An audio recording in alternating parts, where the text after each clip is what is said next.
This is a short clip from my parent membership group on Subscribestar. That's where I post my most practical and comprehensive videos.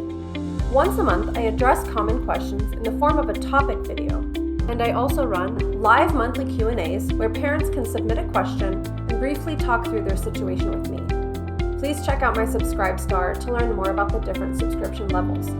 Now here's the video.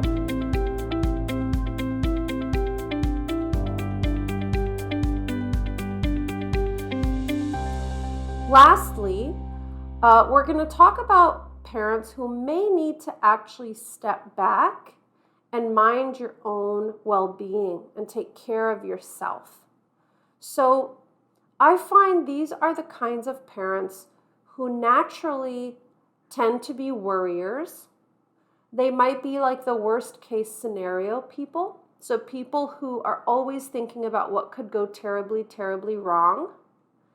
They may be over analytical, very intelligent usually, but maybe a little bit of control freaks, and maybe a bit of helicopter parents. And again, these parenting styles can also be exacerbated by the way your kid is. So like if you have a kid that needs helicoptering, you might over helicopter, right? So I think it's really important to remember there's a back and forth relationship here between you and your child. So these are parents who may have the biggest emotions in the room.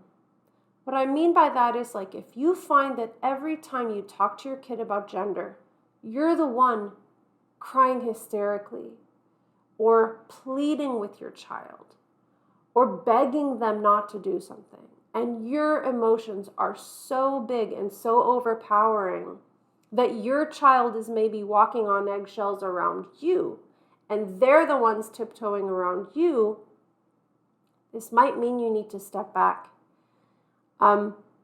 Your children may be protecting you from disappointment. I've definitely heard from clients that like the main reason that they're not proceeding with one thing or another is because they don't want their parents to be disappointed in them. Now, I think that's a useful leverage if it's done carefully. But if you are dysregulated emotionally to the point where your kid can't even think for themselves, I think that might mean you could consider stepping back. So parents in this place have an incredible deal of anxiety, and there's like this frantic, disorganized energy to their parenting decisions. So parents here might be in a kind of cycle of micromanagement and power struggles. So I'll give you an example. If your kid got a trans flag from some online company and has hung it up in their room, and the next day you go in there and you take it down, and then they get another trans flag and put it up, and then there's like a secret trans flag taped on the inside of their bedroom closet door, or there's like a going back and forth power struggle around an LGBTQ bracelet or pronoun pins, or like these tokens of the child's independence and their identity. I think this may be not worth that battle. It's like I hear a lot of parents that I'm trying to figure out where to pick my battles. If you feel like every single decision is a life or death decision, including the pronoun pins and the trans flag, you probably need to take a step back. People in this place also, you may have kids who can kind of like, what I say, like smell your agenda coming from a mile away. So your kid might have said to you, Mom, I can tell like every time we talk about this, you're trying to talk me out of it. If that's the case, you probably need to take a step back.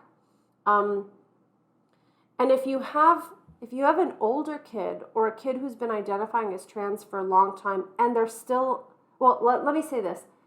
Independence is a really important way that kids often kind of break up the intensity around their identity. Not always, because sometimes college, for example, can be a highly affirmative environment and it can exacerbate the kid's dysphoria. But generally speaking, like if the kid is having healthy life experiences, the intensity around gender usually lessens. But if you have a kid who's otherwise doing well in a lot of aspects of their life, but they just can't let go of the gender piece. And whether it's because you've heard them say it or you read their journal or you saw something on social media, if it's all about you and proving to mom and dad, and I'm going to show them, or, this is really going to destroy them. If their identity seems to largely be about you, I would caution you about maybe stepping back. Now, granted, given that there's this differentiation and individuation process, there is something about this identity which is about you, and that's not your fault at all. But the truth is there are so many complicated things going on. So if you have a kid who's making this all about you, I feel like that's a sign that there needs to be a step back.